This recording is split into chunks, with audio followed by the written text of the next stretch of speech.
bro. Mr. Viking himself. Brother, thank you so much for coming on. 100%, Cal. I was looking forward to this. I'm excited to be on here. I knew, the first time you came in, I knew there was something about you that was quite interesting. And your energy, just who you are, and then also your insight. You have quite a bit of insight as to within the bodybuilding game, but not just the bodybuilding game, the health game. And so I thought, you know what, why not go to the horse himself and speak about these things? So Viking, Lala, brother, thank you so much for coming on. Affectionately known as Coach Viking. Coach Viking. So, tell me, just very briefly, why did you choose bodybuilding in the first place? What was the calling about? Look, I think it generally comes from a place of insecurity, number one, right? So I think when I started bodybuilding and that type of thing, I was very, very thin. Like when I was in matric, I was around about 50 kilograms at my height. I used to be called funny names like Lollipop and that type of thing. 50 kgs? 50 kgs, bro. Okay. 50 kgs at my height. I had abs, but every thin person has abs, So yeah, I think that actually started it off. I knew absolutely nothing about bodybuilding. I never followed, your general guys like Arnold Schwarzenegger, Ronnie Coleman, all of these guys. I never followed any one of those guys. I just wanted to be big because I didn't want to be teased anymore. So I got into the gym and I started training with a few guys who were big already, right? I met this one guy who was a buddy of mine in school. He's about 2 years older than me. His name was Wendell. And we basically used to train, and when we're done training, we used to eat baked beans and a loaf of bread. It was the weirdest thing because I thought, geez, this is like food. Like we're gonna get jacked on this food and whatever, right? So yeah, we did the baked beans and loaf of bread thing, I think for about 6 months or so. And I kind of got a little bit big and whatever, still wasn't eating the right things and whatever. And then I moved from, at that time we were training at a gym in Westbury, right, in the hood. You had these barbells where the one side was actually quite skew, so you had to balance the weight out and stuff, and you didn't know that was detrimental to your sides, So yeah, it was crazy. And then we moved from there to a proper gym in Northcliffe, and that's basically where the journey began. Like I said, I was teased in school, so I felt like I needed to get really bigger. I gained about 40 kilos in the space of 6 years or something. And that's of muscle. Yeah, no, it was actually just a whole lot of fat. I still didn't know about dieting that time. I knew nothing about dieting, right? Yeah. And I found this one book where they said pasta will make you big. And I latched onto that. I started eating this dry pasta. You cook it, you flip and boil the pasta and whatever. No sauce, nothing whatsoever. You just hoy the pasta in and chicken and pasta, chicken and pasta, chicken and pasta, chicken and pasta. Well. I got massively big. Not massively big for my height, but I got big. I was about 90 kilos. From 50 kilos is a big difference. Yeah. Big difference. So once I got to that point, right, there came a time where literally I went on this one, what's it called, a team building, right? Because that time I transitioned from obviously school into college, into work, right? And I think I was around about 24, 25, somewhere there, big as a house, so to speak, yeah. And then the one day we went on this team building thing and we went swimming, right? And I took off my top and stuff, and this lady that I've been gunning for the whole time at my work and stuff, right? She was pretty hot and whatever. And she was like, dude, you look so good in your clothes, but when you take off your clothes, it doesn't look like you train at all. Okay. And that's where the journey started, to say, you know what, you really got to start focusing things here and whatever. And it's a sad thing that from 16 I started training, and at 24, I started to like bang my head to say, hey, you know what, you need to do things the right way. Yeah. I think I still wasn't taking it as serious as I wanted to, because I know that I was big in a t-shirt.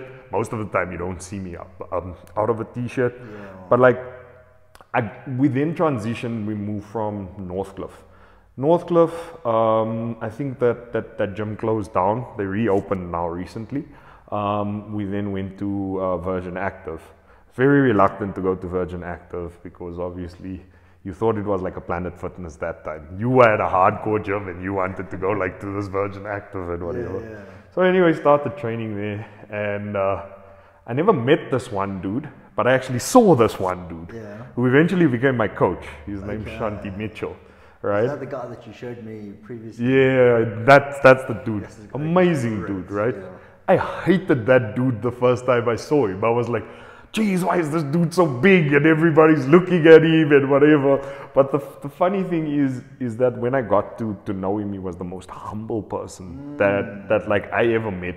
And he had so much insight about like what was going on and things. And like, I had this whole grudge against him and whatever, you know, that old saying, don't judge a book by its cover, right?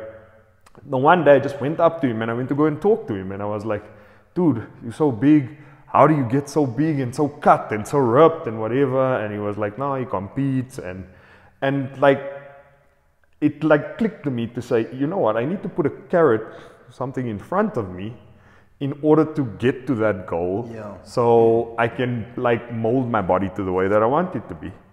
So we went on this journey together. I actually asked him to coach me, and he coached me to my first competition. I won my first competition. And then that's when the bug hit me to say, you know what, I'm really interested in the body. I'm really interested in how the food works, because for the longest of times, I knew nothing about the food, but I could train. I knew nothing about the food, but I could train. And then it hit me like, once I started learning about the food, I was like, wow, this is really, really interesting. And I was so passionate about the food, I didn't even care about the training anymore. Because you know, you had the training, it was like second nature to you. You know, training dynamics and all of that stuff, it kind of comes with you training and getting the experience and stuff. But the food was so amazing to me. And what I did is I went to go do a course at HFPA. I went to go do a personal training course there, and I also studied nutrition as well. And from there, I started deciding, you know what, I'm going to use this to my advantage. I wanted to add value to a person's life first of all, and then obviously, you know, the monetary value comes afterwards. But if you do something that you're passionate about, it will always be successful. So, you know, you do something you love what you do, it will always bear fruits. And I think I got about 400 odd clients in the past 8 years. Not a bad turnaround. So and that's basically like the story. I think everybody's story is especially when you come to training, is a place of trauma, or a place of you know, inadequacy, or a place of, you know, vulnerability, or a place of you know, where you were bullied and that type of thing.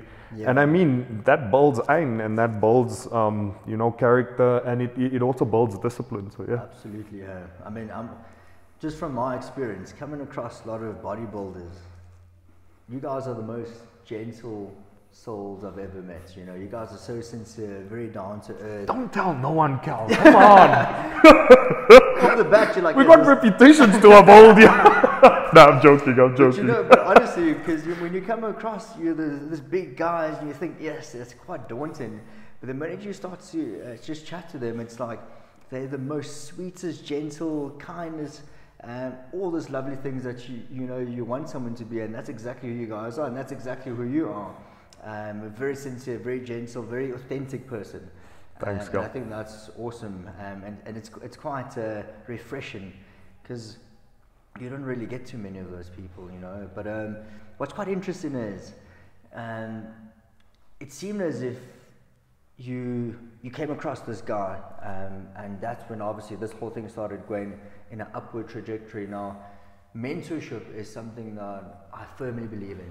Large, it's massive. It seems like massive, that is, bro. If you want to grow fast, get a mentor, get a coach, get a something. And it seems like that was one of the biggest impetus to get you to where you were now. You know, I'm thinking about someone that's just chilling on the couch and they don't know what to do, or they don't have the knowledge. Guess what? You can get a mentor. Guess what? You can get a coach. You can get someone to help you, to guide you. Because I think that's actually, we have this thing about we need to do this on our own. Yeah. It's a limiting belief, because you know what? You actually can't do anything on your own. If you really think about it. 100%. You really can't. And so I love that. And also, you took the courage to go to him. Even though you had this perception about him initially, you're like, yes, that's okay. But you're like, you know what? He's obviously, he's doing something right. So let me actually just take my ego to the side, or whatever it is, and speak to him. Yeah. And they developed a beautiful relationship between the two of you. You know, the funny thing is you're talking about ego, right? Like, my ego has gone down in leaps and bounds. You have to have some kind of ego, obviously, but it has to be placed in the right position, right? Yeah. In order for it to benefit you and to be advantageous for you. But my ego has gone down so much in terms of, you know, humility and that type of thing, just learning from him and getting mentored from him in terms of the way he carries himself, you know, and like, he's likable by everyone. Yeah. And I don't say you have to be likable by everyone, right? But if you are authentic in the way that you do your things, right, and you do it in an honest way, and you don't need to have any chip on your shoulder or anything to that effect, I think that adds value to people's lives. Yeah. Especially in our line of work. We were speaking about this, Cal, when I came to come and see you, right? That when you are authentic, right, it's more beneficial for you as a social in a social environment than for you to be or to have walls up, or to be a person that has a chip on their shoulder, because people won't want to come and approach you and talk to you. Your line of work, my line of work as well, where if people come and approach you, it's a potential client, you know. It's a potential person that you can add value to. 100%. You know? 100%. No, I'm with you there, hey, and that's exactly who you are. And you know what I love about you is you're hungry. You have this rapacious desire to know more, and you know quite a bit already, but you always there needs to be more. There's more. And you know, it's so evident to me that that's exactly who you are, and that's why you are who you are today. That's why you've grown so much, not just muscle-wise, but also just as a person. Yeah, you know, the funny thing is like, we've only scratched the surface, in all honesty, Cal. You've got people like, when I'm watching podcasts, like especially with guys like Dr. Lane Norton, Dr. Eric Helms, and these guys, they are PhDs, you know? They're studying these things for like 3-4 years on end, and getting like actual massive accreditation for this. So it's like, you look at yourself and it's like, I research a lot of these things in order to get an understanding.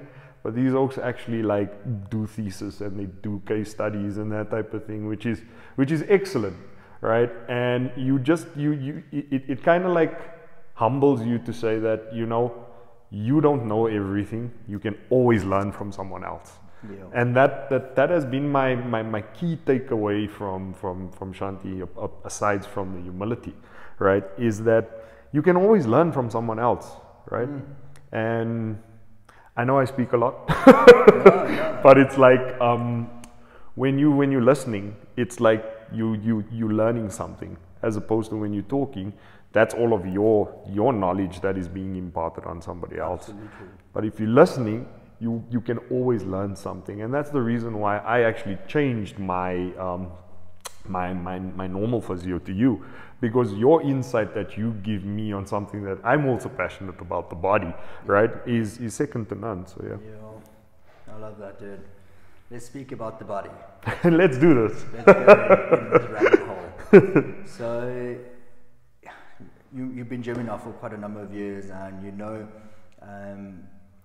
the techniques and all of that, and you know you've mastered it up to a great point. And what would you say was the game changer for you, and whether it was in terms of your training, in terms of whether it was just the way you approached was it mindsets when you entered the gym? Was it a technique that you implemented? What was that one thing that sort of just stepped up your gym game? Look, I think there's many aspects to training, there's many aspects to dieting, there's many aspects to fitness on a whole, right? But I think from a training perspective and ring fencing the training, right? What I found was a game changer for me was the fact that a person at a standard height does not train the same as a person of a taller height. So let's say, for instance, you 5'8", 5'9", somewhere there, right? I'm 6'1", 6'2", right? The way that I would approach a seated leg curl is very different to the way that you would approach a seated leg curl. So you have to take that into consideration when you're obviously training a client that is not in the scope of like a normal range of a height or a certain size or whatever. And that for me was a massive game changer from a training perspective. I mean, I came to you and we spoke about, you know, my hamstrings not growing and that type of thing. And what I found is that I wasn't actually taking my hamstrings through the full range of motion because of the fact of my height, you know? And I know there's a lot of tall bodybuilders and that type of thing. I mean, Chris Bumstead is 6'1". But when it comes to the point where you're not genetically gifted and you have to work hard, right? All of these things, like these little tools in a toolbox, right? They actually assist you to get to that next level, which is very, very important. And like I said, that's a game changer because it's all great and well that you get into that seated leg curl and you do the leg curls, you go through the motion, but you don't get any type of connection. It's like you're not going to feel it, your hammies is not going to feel it, and it's like you basically just went to gym to breathe air. That's all that you did. Interesting. And you got to make sure that you make every single gym session count. There's going to be bad days where basically, you know, you're not feeling well and that type of thing. You push through those days. But like, make sure that all of your sessions count. Make sure that you're getting connectivity with your muscles. If you're not getting connectivity with your muscles, change something up. You cannot be doing lying bench press the whole of your life and finding that your chest is not growing. And it's like, oh no, but you know what, on YouTube they say that bench press works on, and it's all great, right? But like, if it doesn't work for you, then you know that you need to change the exercise. Go and do cable pulleys or something to that effect in order to get your mind-muscle connection. Because, and that's also the training specificity and the selection of your exercises is also very important. Because if you're training a deadlift and the deadlift injures you every single flipping time you're doing it, where you're going hard and you're doing progressive overload, something's wrong there, right? It's either your technique that you need to change, or deadlifts is just not for you, and you can go and do a RDL or something to that effect, which would be more safer on your back, more safer in terms of you setting up and that type of thing, and it might even grow you much better. So I dig that, hey, because it's important that we become a lot more specific to the individual and not this generic way of training. And I actually have a question about the height thing, because that's quite interesting. You know, you mentioned training full range of motion, and I think that's exactly it.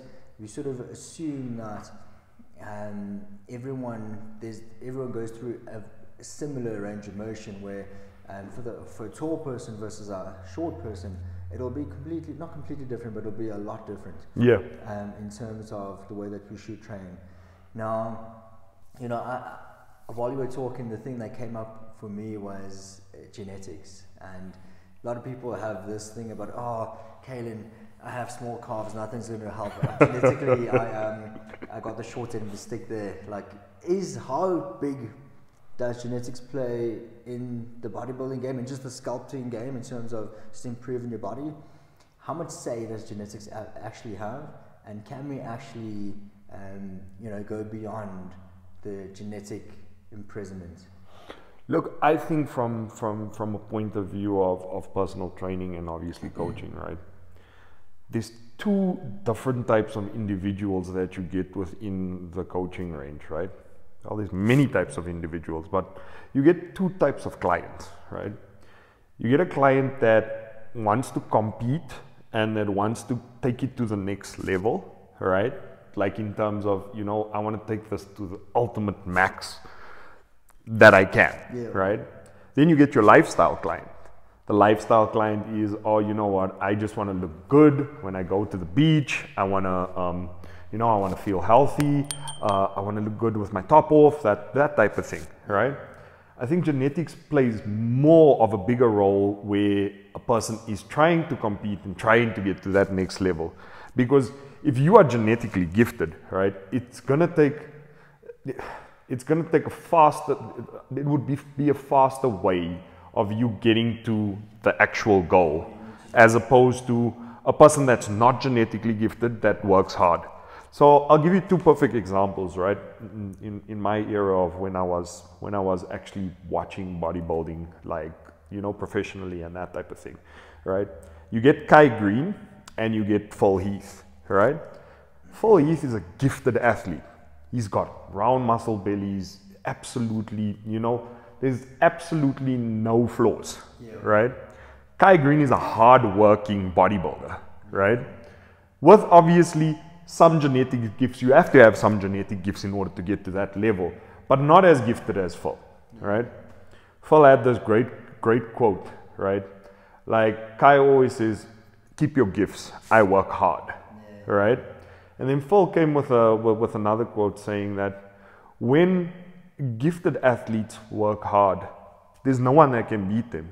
And that's actually the truth, because if that person is genetically gifted, right, and he works just as hard as the person that's working hard, he's not going to get beaten. But in the lifestyle perspective, where you had that example of, you know, your carbs, there's always a way around it, right?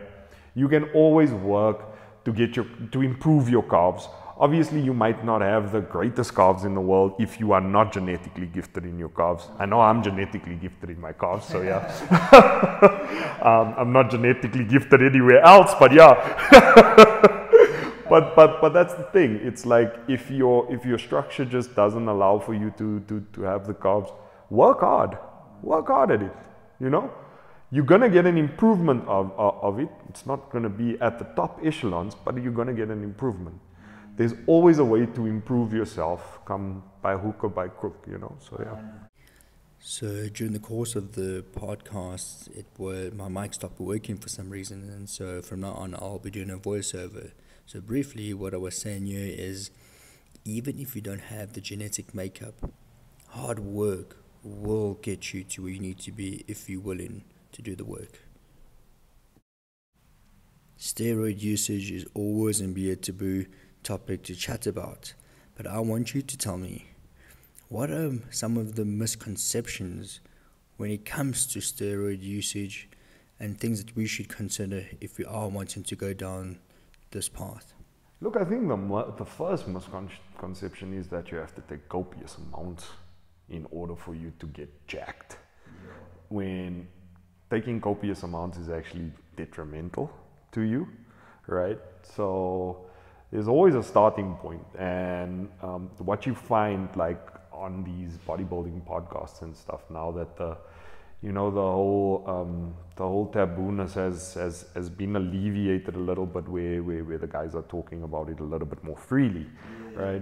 Is that they always say, you know, start small. Don't go and use like 600 milligrams of test or trend like in a week or whatever, and then find that your body responds to it, but like it responds to it, but it shuts down other things, you know, because steroids is detrimental to your health if you do not know how to use it correctly. You generally take like a small dosage just to like kind of boost you. And there's a perfect example, Mr. Olympia in Classic Physique. He doesn't take copious amounts of steroids, or so he informs us that he doesn't take copious amounts of steroids, and like he's still able to build that physique. There's Oaks that's been competing. Ronnie Coleman actually said that he competed up to a point where he was natural until he got onto the Olympia stage. And I mean, he made massive gains, right? I mean, he won pro shows and stuff without steroids. So I think that's the biggest misconception. Look, there is major advantages to taking steroids, right? But you got different types of steroids that do different types of things, you know? So I was chatting to a guy at the gym, and we were speaking about using and juicing, and you know, this one particular guy, he said the reason why he's using is not because he wants to build a wonderful body or the fact that he wants to compete. He says he's using it because he wants to feel better, just mentally and physically. He felt as if he was depressed. He felt as if he was low energy. He had a bit of brain fog. His relationships weren't doing well. And he just felt as if he needed to take this. And lo and behold, he started feeling better. He started doing better as a result of him using. So I want you to tell me, what are your thoughts on using it for your mind and body? Look, you pose a valid point there, right? I mean, if you think about it nicely, and I'm going to reveal off the steroids a little bit, right? If you take weed or marijuana in the same context as steroids, right, where they felt that it was a drug, and you know, and we know that steroids is a drug, right? But they felt that it was a drug and it was detrimental to you, only for it to be debunked over the years to say that, you know what, this is actually healthy for you and it's just a plant. Like, you smoke it and, you know, you feel good about yourself or whatever, and there is some medical benefits to smoking it as well, especially the cannabis oil and the CBD oil for people with Parkinson's and that type of thing, you know. And I think that doctors have now jumped onto the fact that from a steroid point of view, especially from a testosterone point of view, especially from a human growth hormone point of view, that it is beneficial for your body. Like, if you a 50-year-old man and you know your testosterone is basically in the gutter where you're sitting at low levels of testosterone, it's beneficial for you to do a testosterone replacement therapy course, which is a TRT course, right? Where they would give you some kind of testosterone, synthetic obviously, in order for you to boost yourself. And we know from a male point of view that it improves your moods, all of your emotions become much better, and your overall health becomes much better. Your strength obviously increases, and also from the perspective of your sexual activity, your libido increases. So from a health point of view, that is signified as a person that is more healthy, a person that has more sexual activity, that you know, the libido is high, the mood is improved, that type of thing. So it's definitely beneficial. So from a doctor's point of view, I think that you know, they're moving into the place of saying, you know what, we can use this tools in the toolbox. You know, I always say to my clients, tools in the toolbox. We can use this tool as a method of improving this person's life for the next 40, 50 years, you know? And it's been working. I mean, there's a lot of people that come back and say, you know, I have a client that's been on TRT for the past 4 or 5 years, and he says that everything has improved. And I mean, it helps with your marriage as well. If you're married, or you have a girlfriend or a fiance or whatever, it helps with your marriage as well. So yeah, definitely, I think that it's beneficial, and you can use it from a sporting perspective, and from a, you know, trying to reach the top and that type of thing. If you think about it nicely, right? If you got Usain Bolt and you got everybody else that takes steroids, right? And it's all an even playing field. Let's just say hypothetically, right? It's all an even playing field. Everybody takes the same amount of steroids or whatever, right? You'll have faster times, but it's like everybody is equal because they're all taking the same amount of steroids. Yeah. So why can't they just govern it in that way, as opposed to saying, hey, you know what? And I'm not promoting it and whatever, right? But like, it makes a whole lot of sense to say that, you know what, people are going to be genetically faster, they're going to be genetically stronger, they're going to be able to jump higher, they're going to be able to do all of these things, but they'll be doing it on an even basis. The Golden State Warriors is going to be exactly the same as the Miami Heat, exactly the same as the Lakers, because they're doing it the same, and whoever's more genetically gifted will obviously win, you know, so yeah. These athletes are going to take steroids anyway, whether you like it or not. Only this time it's undetectable, like the Russians. And the Chinese. Dieting, eating. Oh, what I love the most. Okay, so let's speak about eating and dieting. Why is it so difficult to stick to a routine, stick to an eating plan? What's the reason for this? What I find, especially with lifestyle clients, right, it's a matter of convenience. It doesn't have to do anything about compliance. It's a matter of convenience. Like, people are hardworking. It's a fast-paced lifestyle nowadays. Everybody's on the go. They need to do things, and they need to do things at 100 miles an hour, right? What fits into their lifestyle, right? So the way that I approach my clients is, I first of all need to find out what is their normal day to day.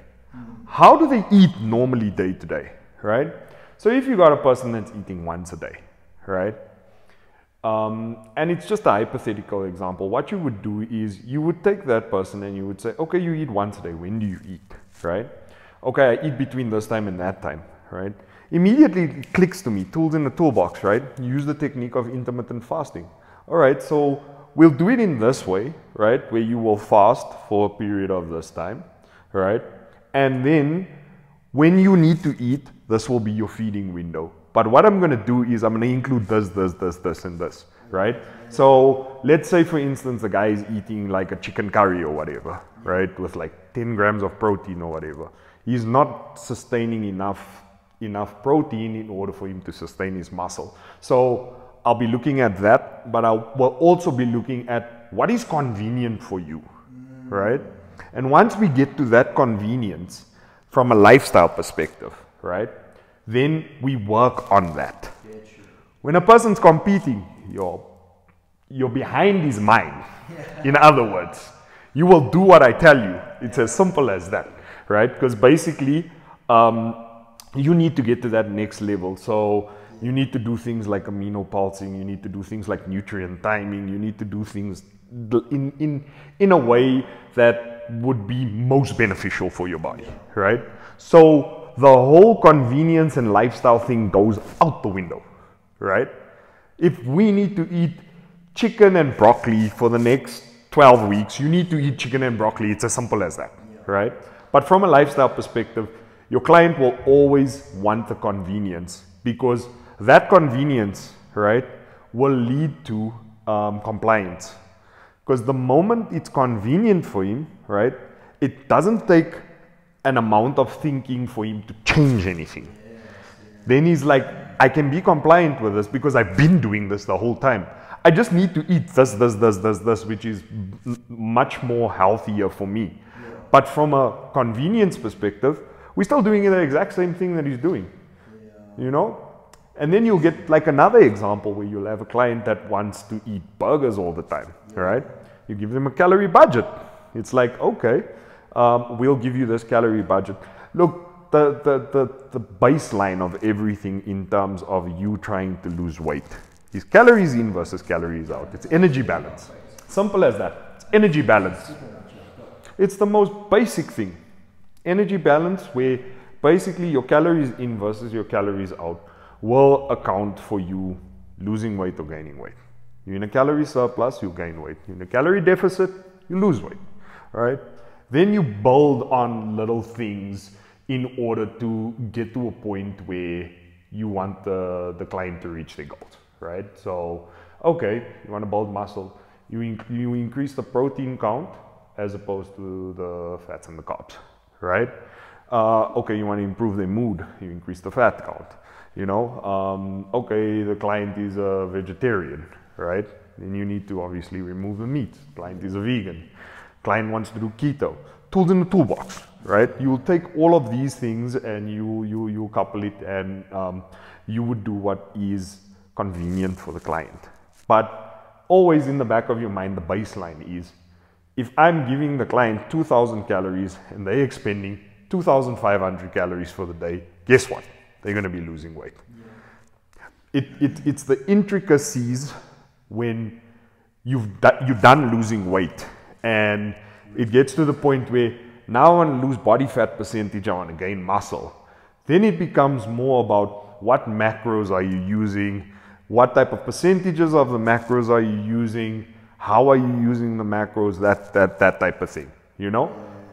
But essentially, if you just want to lose weight, if you're an overweight person and you want to get to a normal range, it's calories in versus calories out. So let's say that you have someone who's wanting to lose weight. The best thing for them to do is immediately just reduce the amount of food that you eat. Not changing the food specifically, but just reducing the amount of food. Meaning you literally just decreasing the calorie intake. Is this something that you would do or recommend for your clients? If a client wants some kind of normalcy, if the client wants a flexibility in terms of what they're eating, then you will include stuff that they regularly eat.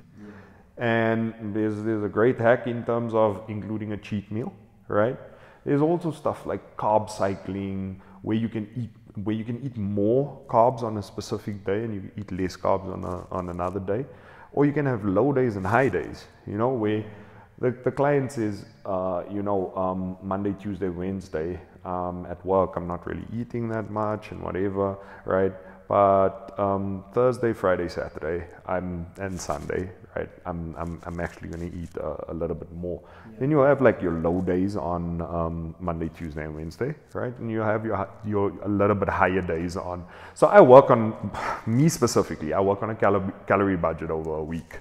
So I'll calculate your calorie budget over a week.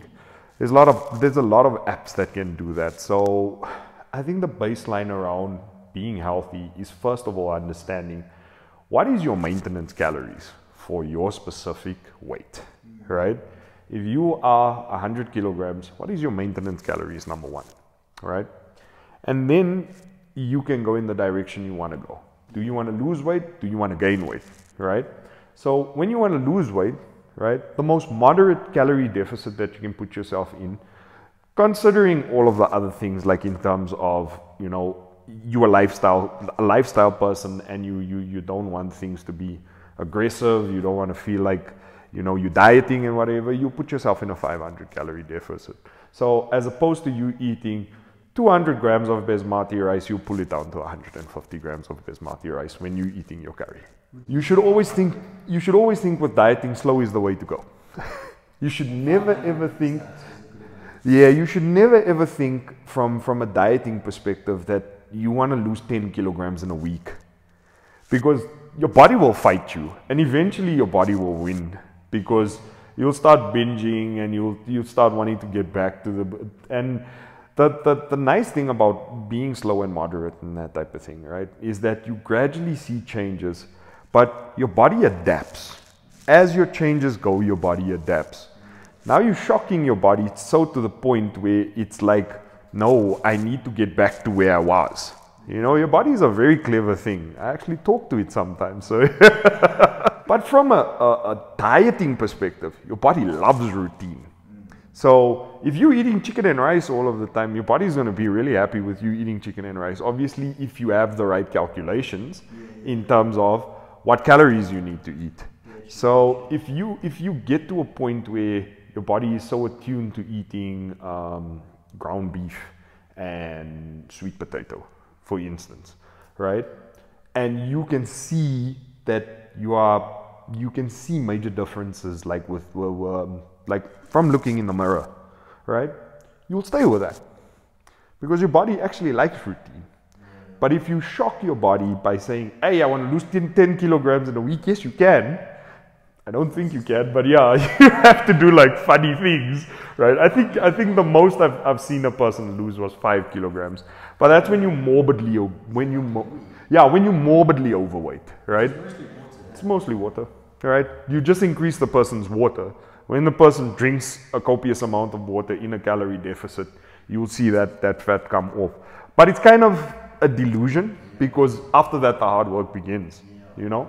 So yeah, I think from a routine perspective, calories in versus calories out, but also to be as moderate as possible.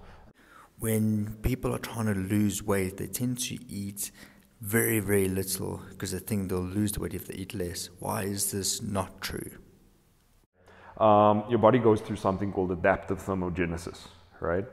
Where your metabolism will slow down to a point to what you are eating, what you are consuming, right? Your body's function will slow down to a point to what you're eating, what you are consuming.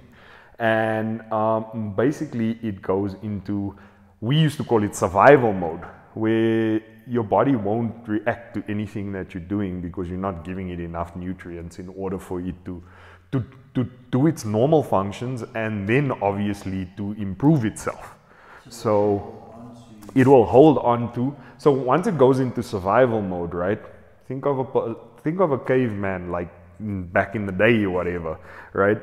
It needs to sustain the most amount of fat because it doesn't know when it's going to eat again.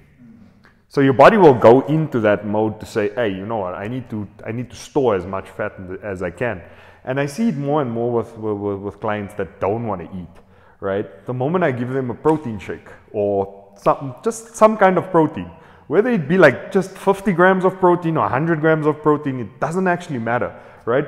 All of a sudden the metabolism starts kicking in, you know, and bodily functions start to improve. First of all, before you can get improved, like your improvement of your training capacity and all of that stuff. Like it's amazing that once you actually give your body the nutrients that it wants, that it will go out of that, and we get to that point where we go into adaptive thermogenesis when we are competing and we have to eat like very low amounts of calories when we're getting into like our last few weeks before competitions. We go into adaptive thermogenesis and we find that, you know, our metabolism slows down and that type of thing, but we're still keeping the nutrients high in terms of the protein and that type of thing. But from a lifestyle perspective, you don't want to do that. You don't want to be in that position, because then you're gonna have to deal with two evils there. You're gonna have to deal with the fact that you want to lose fat, right? And you also need to start kickstarting your metabolism as well. So I'd rather have a person that's eating a lot and then coming to me and being like, hey, you know what, I'm not losing weight and whatever, but I don't actually know what calories I'm eating.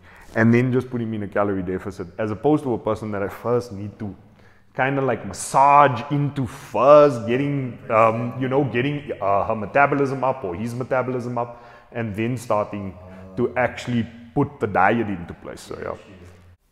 So you've mentioned protein, and I want you to speak on why is protein such a key factor in a weight loss journey, for example, if you don't mind elaborating on this. Here's the thing. Protein is the catalyst for protein synthesis, right? Protein synthesis is what actually repairs your muscle, what strengthens your muscle, what makes your muscle bigger, what grows your muscle, all right? So protein is the baseline, all right? So when you're doing, when you're starting out a nutritional plan, you first calculate the protein. Well, you first of all calculate the calories, which obviously we've been over. Calories in versus calories out is the most important thing, right? But when you are thinking about sustaining your muscle and sparing your muscle, you're thinking about protein. If you're not having enough protein, guess what? You're going to lose the weight, but you're going to get to a point where we call it skinny fat, where you're going to be skinny, but you're still going to have a layer of fat on top of you, you know, because guess what? Your whole body has shrunk, not just the parts that you wanted to shrink. So you wanted your fat cells to shrink, but your fat cells shrink, your muscles shrink, your bone density shrinks, all of that stuff, because your macros wasn't correct. So it's all good and well that you want to lose weight, which is the baseline, right? If you are overweight. But the most important macro is protein. And then obviously from a mood perspective, from a hormonal perspective, just to keep your hormones in check, it would be fat, right? I call carbs the happy macro, right? Because it actually improves your mood. But it's not generally necessary, you know? Yes, you can periodize it into a diet where you can have a person eat carbs on a regular basis, as long as they're in a calorie deficit. But that's the reason why people do keto. It doesn't make you happy, right? But it's actually beneficial for your body, and like your body doesn't really need to. Carbs doesn't give you any type of function into your body.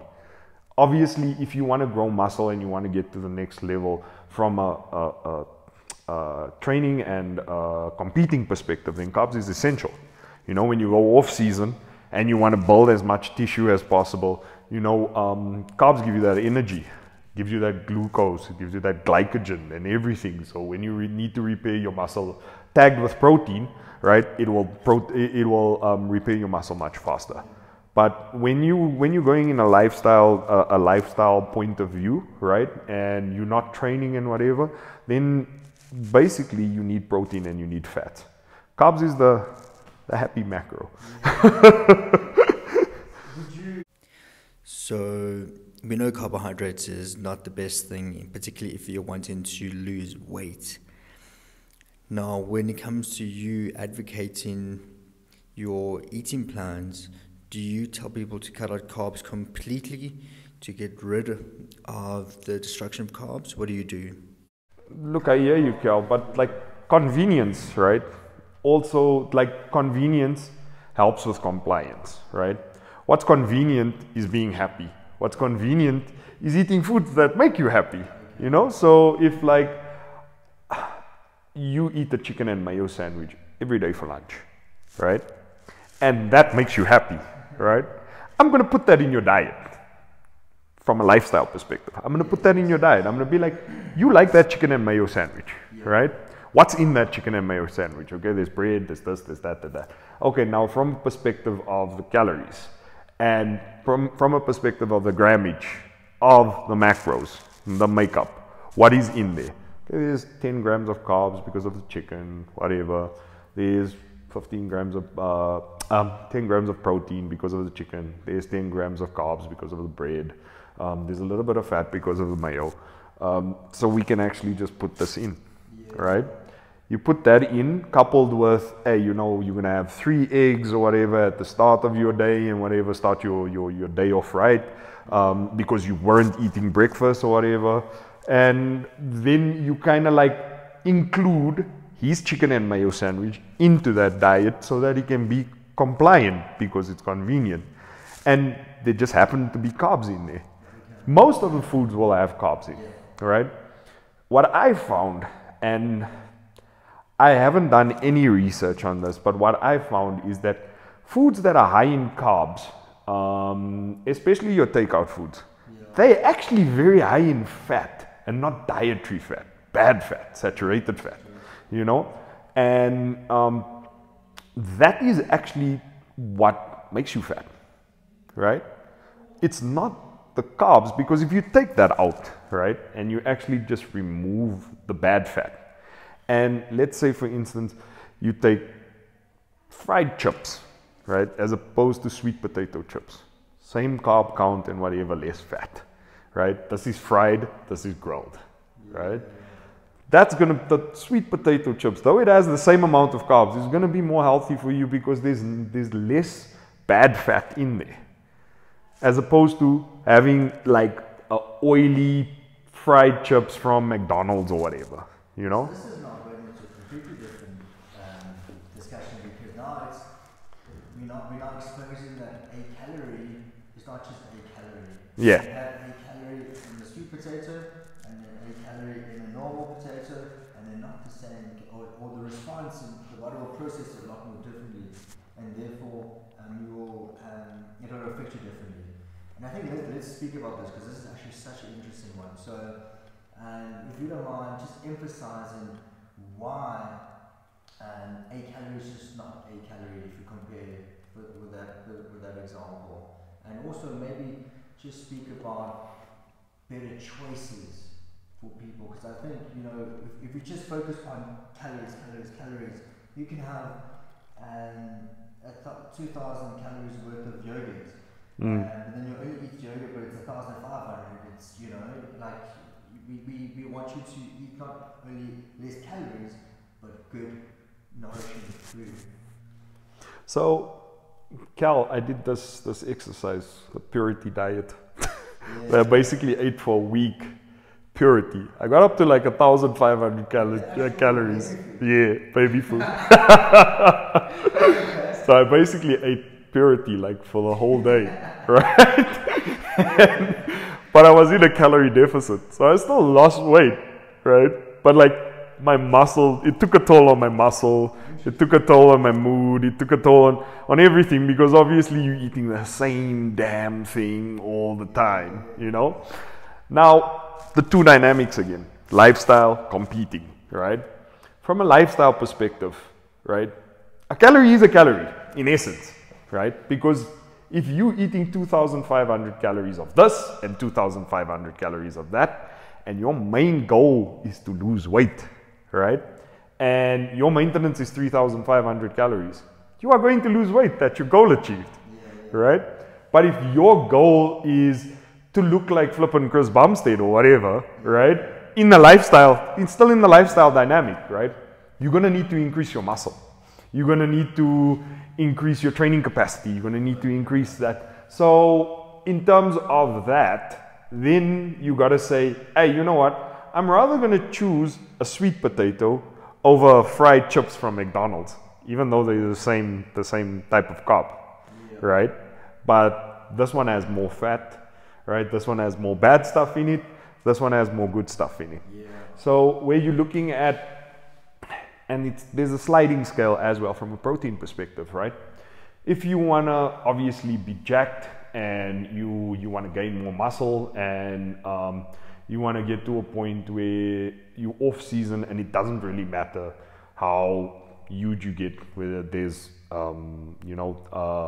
you gaining a little bit of fat and gaining muscle, then you would go for a more beefy type of diet, high in calories, more creatine in there, more nutrients that is attuned to your muscle, right?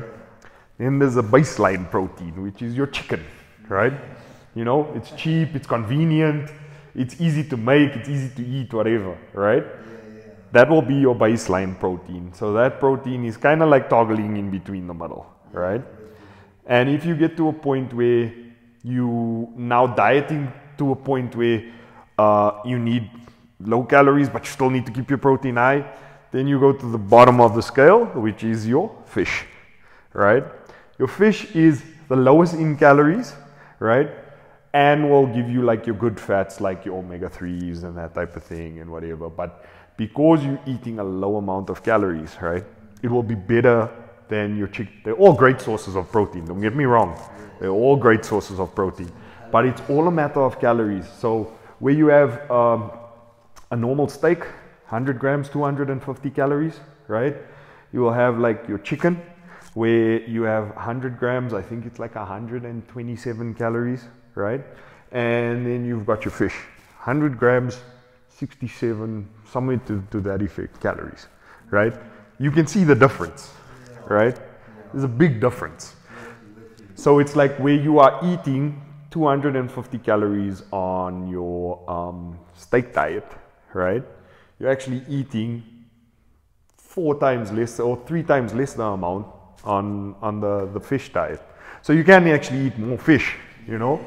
So yeah, and contrary to popular belief, fish is very satiating, so yeah. Yeah, I love that. I don't like fish. It's good for a period of time, but like once you go over like a 3 or 4 week period, you start dying, bro. If you have certain incapabilities. I read this from Jordan Peterson. There's a book that I'm reading of him, and he basically says that he's been on a beef diet for the past 3 years, and he basically has some motor neuron disease or inefficiencies that he found after he ate this beef diet. And I mean, we're gonna be killed by every single person that's vegan, every single person that's vegetarian that's watching the podcast. We are inclusive of everyone. Yeah, and I mean, it's benefited him because, like he says, he's not seeing that anymore. He's not seeing the motor neuron like impairments that he used to have before. And I mean, it's crazy because I mean, my dad has Parkinson's as well, right? I found that now that we've increased his fat more than you know, the diet that he used to have before, where he just ate what he wanted to, right? Coffee in the morning with peanut butter and bread, you know, your normal things, right? Like he'll have a piece of cake like in the afternoon, because I mean, he's old, like give him a piece of cake, let him live his life. But what we found is that, like, I've increased his fat in terms of his dietary fat, given him more avocados, given him more nuts, given him more olive oil, right? And it's actually increased and improved his brain function, where like he's more cognitive, you know. He can speak a little bit better because he has difficulty speaking. And it's important that your diet, right? Like if you have like certain impairments or certain inefficiencies and stuff, that you go and find out what is best suited for you to eat in order for you to at least aid those inefficiencies, or like try and get to a point where it's manageable, you know. So yeah. Becoming part of an ecosystem, and then the ecosystem like kind of takes you in, and you need to understand your role in that ecosystem. Because I think we've been pulled out of that ecosystem many years ago, right? Where we actually foreign to that ecosystem, especially in the animal kingdom, right? We're really foreign to that ecosystem. And it's like when we get into that ecosystem, we are basically fodder, because anything can eat us, anything can kill us. We might have the brain capacity to kill any one of those animals, right? But if you strip us bare and naked, right, and you don't give us any type of tools, right, and you basically put a lion, you put an elephant, you even put a buck in front of you, any one of those animals can kill you. Because they have stronger teeth than you, they have stronger horns than you, they're bigger than you, that type of thing. And we need to be respectful of that, right? Even though we have the brain capacity to invent a gun and shoot the animal or whatever, right? It's still important to know that this animal is more gifted than you in other aspects. And if you were put in that ecosystem, he would tear you apart. We're going to bring the podcast now to an end, and so with every podcast I usually end off with a particular question, and the question is, what legacy do you want to leave behind? It's a great question to end off, but I think that most people, you know, they hold monetary value in such high esteem, and when you pass away, you can't be laid into the ground with your Ferrari. You can't be laid into the ground with your millions of dollars. You can't be laid in millions of rands, right? sounds better with dollars. So you can't be laid into the ground with your watches. You can't be laid into the ground with your houses and stuff, right? I think the way that you carry yourself, the way that you interact with people, and the value that you give to people is what most people should strive to have as a legacy. You know, if you have a person who added value into your life, right, I hold him in high esteem, as opposed to a person that is rich, right? Because the best part of everything is you can see a janitor and you can see a millionaire in a different kind of way, right? You can speak to this person differently and you can speak to that person differently. But let's say, for instance, this janitor, right? You have a certain occupation or whatever, and this janitor adds value to your occupation, like in terms of insight or whatever, right? Hypothetical example. And you have this millionaire that will come to you and just basically lambaste you and like not care about anything that you have to say for yourself, even though you're pitching something to him, right? Who is adding more value to you, you know? So I always, when it comes to a person and interacting with a person, I always seek to give value, number one, right? Because giving obviously leads to receiving. So I always seek to give as much value as I can, but also to receive value. It's a two-way street, right? I think if we just dive in very quickly into relationships, that's the problem where it's lacking in terms of relationships, right? And I'm not an expert at relationships. I'm the worst person to speak about it, but what I realized is that you need to add value to that person's life. That person needs to add value to your life. It cannot be a point of, you know, you're adding so much value, but you're not getting anything in return. Because, like, eventually you're going to resent. Eventually you're going to get angry. Eventually you're going to start fights and that type of thing, right? And that's the thing, like you always need to think of your partner as a teammate, not as a person that's on top of you or a person that's below you. Because the moment you think about that dynamic, right, it's like, you know, I'm always giving and never receiving. And I'm not talking about monetary things. I'm talking about emotional aspects. I'm talking about physical aspects, mental aspects, that type of thing, where you are a support role to your partner and a partner is a support role to you. I think it's very important in that dynamic. So coming back to your point, Cal, which I almost forgot because I was talking about relationships and I'm very bad at that. I think that the most important thing is adding value to a person's life. And obviously that would be your legacy, because they will remember you for the value you added in their life, right? And you won't be able to take all of the money or whatever that you accumulated over your whole life into the ground. The only thing that you would be able to take away, right, or leave as your legacy, right, is the fact that you added value in so much people's lives, which I think is the best thing that you can do.